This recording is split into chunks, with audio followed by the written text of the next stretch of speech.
Halo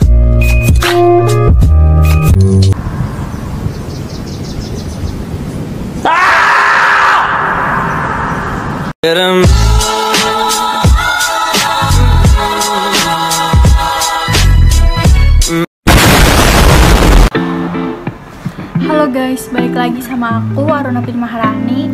Aku mahasiswa Universitas Wadaya Gunung Jati. NPM aku 1210-250. Jadi di video kali ini aku mau jelasin tentang implementasi dalam manajemen SDM. Buat kalian yang mau tahu, tonton video sampai akhir. Bye. Implementasi kinerja dalam manajemen sumber daya manusia.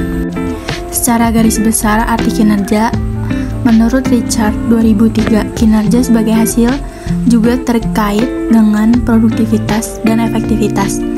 Produktivitas merupakan hubungan antara jumlah barang dan jasa yang dihasilkan dengan jumlah tenaga kerja, modal, dan sumber daya yang digunakan dalam produksi itu. Kinerja merujuk pengertian sebagai perilaku, merupakan seperangkat perilaku yang relevan dan tujuan organisasi untuk unit organisasi tempat orang bekerja. Kinerja merupakan sinonim dengan perilaku kinerja, adalah sesuatu yang secara aktual atau orang kerjakan dan dapat diobservasi. Kinerja mencangkup tindakan-tindakan dan perilaku yang relevan dengan tujuan organisasi. Kinerja bukan konsekuensi atau hasil tindakan, tetapi tindakan itu sendiri. Selanjutnya ada konsep kinerja dalam organisasi. Menurut The Scriber, dalam Kamus Bantam English Dictionary 1979 yang dikemukakan oleh Prawiro Sentono pada tahun 1999 berasal dari kata kinerja atau performance, dari akar kata to perform yang mempunyai beberapa entities. Yang pertama yaitu melakukan, menjelaskan, dan melaksanakan. Yang kedua, memenuhi, menjalankan kewajiban suatu nazar. Yang ketiga, menjalankan karakter dalam suatu permainan. Yang keempat, menggambarkan dengan suara atau alat musik. Yang kelima, melaksanakan, menyempurnakan suatu tanggung jawab. Yang keenam, melakukan suatu kegiatan dalam permainan. Yang ketujuh, memainkan pertunjukan musik. Lalu yang delapan, melakukan sesuatu yang diharapkan oleh seseorang atau mesin. Kinerja karyawan dan kinerja organisasi yang mempunyai kaitan erat. Selanjutnya ada unsur yang dapat dalam kinerja. Yang pertama, hasil-hasil pekerjaan. Yang kedua, faktor yang berpengaruh terhadap prestasi kinerja pegawai. Yang ketiga, pencapaian tujuan organisasi. Yang keempat, periode waktu tertentu. Yang kelima, tidak melanggar hukum. Dan yang terakhir, sesuai dengan moral dan etika. Selanjutnya ada faktor peningkatan kinerja. Yang pertama ada faktor pendorong, yaitu audit modal intelektual bertujuan memonitor dan mengatur modal intelektual perusahaan. Lalu ada audit modal intelektual, memerlukan tim yang terdiri atas ahli, strategi organisasi, keuangan sumber daya manusia, analisis pengetahuan, properti intelektual, dan pemasaran. Lalu ada faktor penghambat. Yang pertama ada masalah yang lekat dalam sistem pengukuran manajemen pengetahuan itu. Yang kedua, sulit mengidentifikasi hubungan langsung antara insentif manajemen pengetahuan dengan informasi perusahaan.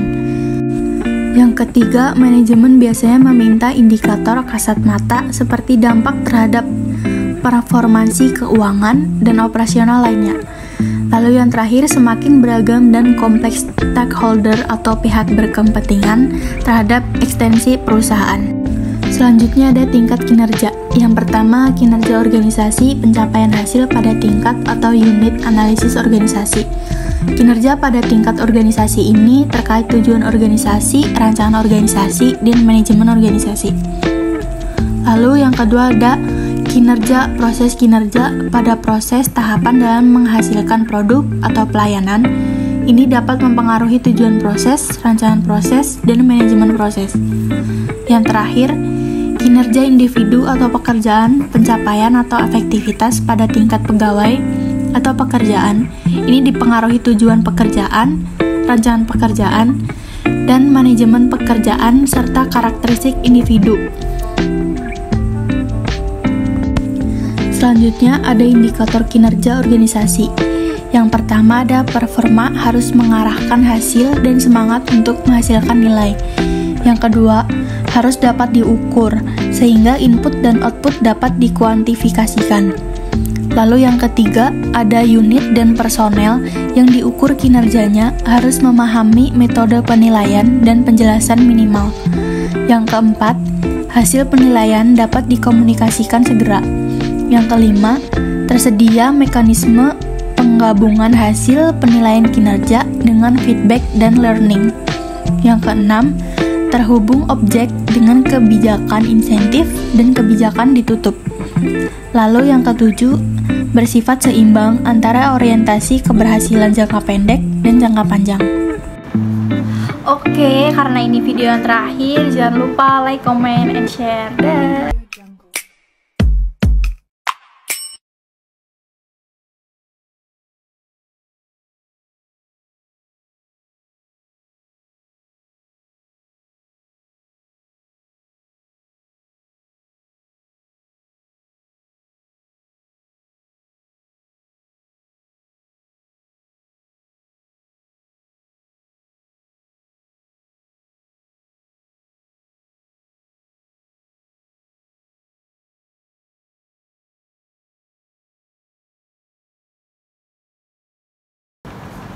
Oke, karena ini video yang terakhir, jangan lupa like, comment, and share. Dah.